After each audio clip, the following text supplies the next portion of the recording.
Всем привет! Вы на канале Dasha Models, и в этом видео я хочу вам показать довольно эксклюзивную модель. Это Урал в 35 масштабе. И это довольно редкий Урал, и благодаря этой модели я пополнила свою коллекцию. А если вы также захотите приобрести ее, эту модель, то вам придется очень сильно постараться. Но в этом видео я покажу, как это. И поподробнее вам расскажу про 3D-печать в моделировании и как эта технология постепенно захватывает моделизм. Поехали! Итак, 3D-печать продолжает шагать по нашей стране, и появился еще один небольшой производитель. К сожалению, с неймингом небольшие проблемы из каким-то идентификации. Но автор связался со мной и прислал мне свой набор. Интересно, он его упаковал. Ну, обо всем по порядку. И передо мной модель Урала. На инструкции написано, что это просто шасси 377, но мы все прекрасно понимаем, что это Урал, потому что, видимо, лицензионные вопросы автора немножко волнуют. И модель выполнена методом 3D-печати, и, соответственно, она выращена в таком черной смоле и выглядит довольно интересно и качественно.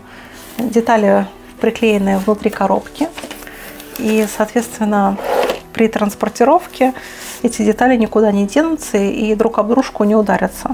Я вот уже освободила несколько колес, и, к сожалению, у меня появилась небольшая дырочка.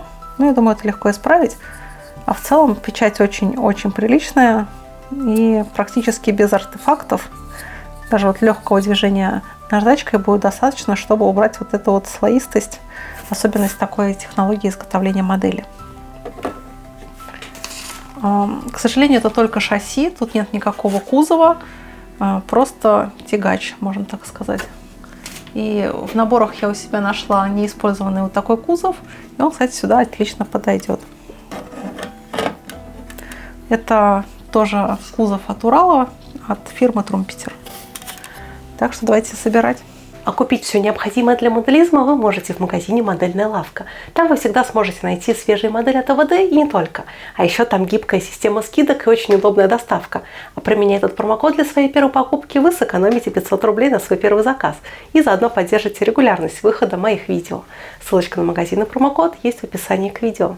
Итак, я закончила собирать Урал, и здесь практически мало занимает процесс сборки, так как детали тут практически все отлиты полностью на раме.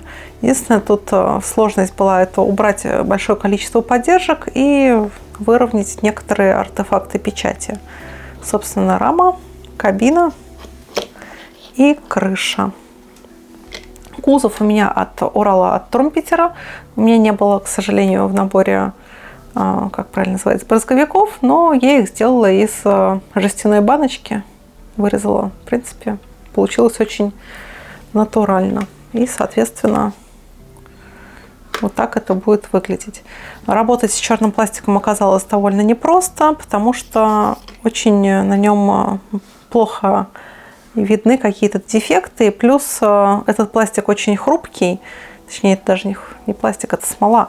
Она очень хрупкая. Местами у меня появились сколы в процессе отделения от поддержек. Так что буду делать его довольно работящим и, так сказать,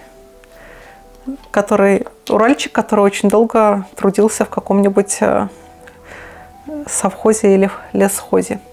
Ну а больше моих фото и видео вне моделизма вы можете найти на моей страничке на Бусти. Там вы также сможете поддержать мою деятельность и попасть в титры к видео. Ссылочка на Бусти есть в описании к видео, так что тоже рекомендую подписаться еще и на мой телеграм. Там оперативно выходит информация о моих новых видео на канале Dasha Models и Dasha Technic. Ссылочка на телеграм есть тоже в описании. А в целом сборка была несложной, и благо все основные элементы и мелкие детали уже были на раме. Основная проблема была связана с отделением деталей от поддержек. Детали были выращены при помощи смолы черного цвета, и порой при работе не было видно, где заканчивается деталь и начинается поддержка. И мне не понравилась смола, из которой была выполнена модель. Она мне показалась очень хрупкой. И мало того, что даже при обработке некоторые кусочки детали отламывались и потом улетали в неизвестном направлении. И в любом случае после сборки я помыла модель от пыли и смолы и загрунтовала ее. По традиции рамы советских автомобилей окрашиваются в черный цвет. Я это сделаю оттенком шинный черный от фирмы Machete, а потом я затемню рельеф кабины и деревянного кузова тем же черным цветом. К числу автомобильных символов ушедшей советской эпохи относится и автомобиль Урал-377, крупнотоннажный грузовик с узнаваемыми линиями кабины. История техники началась в 1958 году, но до сих пор кое-где можно увидеть, как ее используют по назначению. Проектирование автомобиля началось на заводе МИАЗ. Конструкторы взяли за основу военный Урал-375, который к тому моменту еще не запустили в производство. И в классический советский военный зеленый цвет я окрашу кузов. Потом я нанесу небольшие высветления, добавив желтый цвет в базовый зеленый оттенок. А кабина у этого Урала будет зеленого цвета, и это придаст гражданского настроения суровому автомобилю. Главная задача заключалась в расширении модельного ряда и получении трехосного грузовика, рассчитанного на использование уже не в армейских, а в гражданских целях. Опытная модель сошла с конвейера в 1961 году.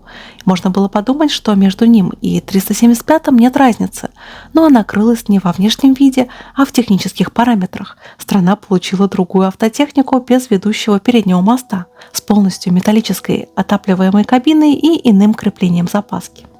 Кисточкой я окрашу элементы интерьера и экстерьера кабины, а также агрегаты на раме. А, кстати, детализация у набора выше всяких похвал. Например, у этой модели очень шикарно проработана передняя облицовка кабины и сделаны хоть и хлипкие, но очень ажурные элементы защиты фар. Также отлично проработан двигатель и рама в целом, так что модель получилась вполне себе копийной. В 1966 году автомобиль рекомендовали к серийному выпуску, и с тех пор его начали эксплуатировать в качестве самосвала, сидельного тягача, а также в роли шасси под те или иные узкоспециализированные задачи в сфере сельского хозяйства. Автомобиль продолжали собирать вплоть до 80-х годов, а некоторые модификации выпускали еще и в 90-е. Некоторые элементы модели мною были повреждены на этапе сборки, а точнее обработки, и поэтому мне надо придать соответствующее состояние и окраски кабины. Я состарю кабину проверенным способом при помощи сколов, которые я нарисую спонжем. Постепенно техника становилась ненужной, ведь еще на заре своего существования ей трудно было тягаться с конкурентами от ЗИЛа или МАЗа. При сравнительно слабой для своей массы и грузоподъемности 377 терял уверенное управление при полной загрузке кузова. Ряд узлов инженеры лишили герметичности, электрику не экранировали, а бензиновый мотор оказался уж чересчур прожорливым. И в итоге выпускаемый параллельно прототип дизельный Урал-375 в ряде случаев пользовался большим спросом. Закончилось это полным снятием трехосного гражданского исполина с производства. Маркером от фирмы Machete я окрашу оптику. Остекление Урала также напечатано на 3D принтере бесцветной смолой, и чтобы придать характерную прозрачность, я покрою окна глянцевым лаком. Например, я здесь использую лак от фирмы Luxart. А после того, как лак высох, я приклею на клей для прозрачных деталей окна в кабину. Тут можно воспользоваться и клеем ПВА, только канцелярским. Он прозрачный при высыхании. А идея моей модели такова: поскольку настройку производитель модели не предусмотрел, а голое шасси на полку ставить неинтересно, то в качестве настройки я возьму армейский кузов от Урала 4320. И предположим, что в процессе эксплуатации Урала 377 настройка вышла из строя, ее заменили тем, что было, то есть армейским кузовом.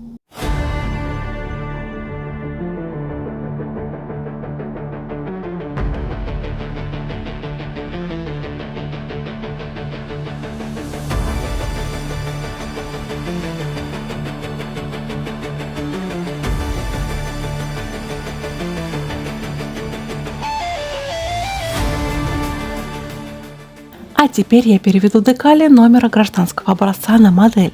Благо, после делков от АВТ в 35-м масштабе у меня осталось несколько вариантов современных гражданских номеров. Ну а производитель этого смоляного Урала не положил номера.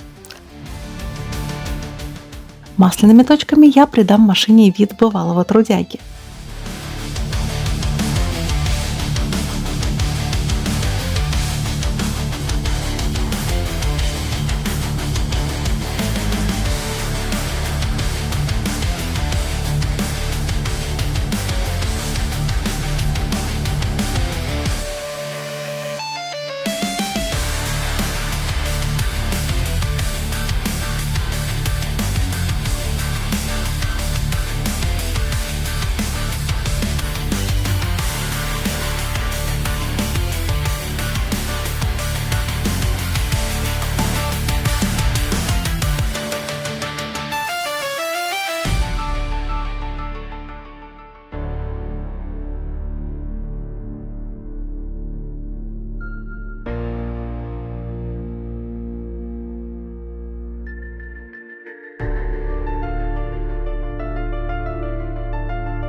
И напоследок я запылю Урал 377 сухими пигментами.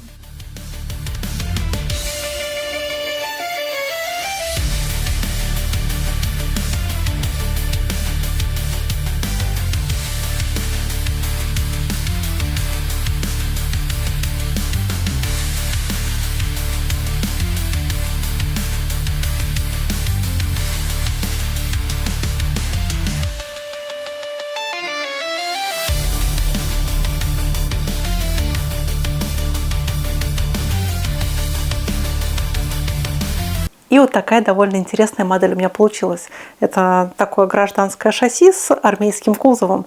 И я думаю, что в коллекции ни у кого такой нет, особенно в 35-м масштабе. Надеюсь, я вас вдохновила на ваши собственные стройки. До новых встреч. Пока-пока.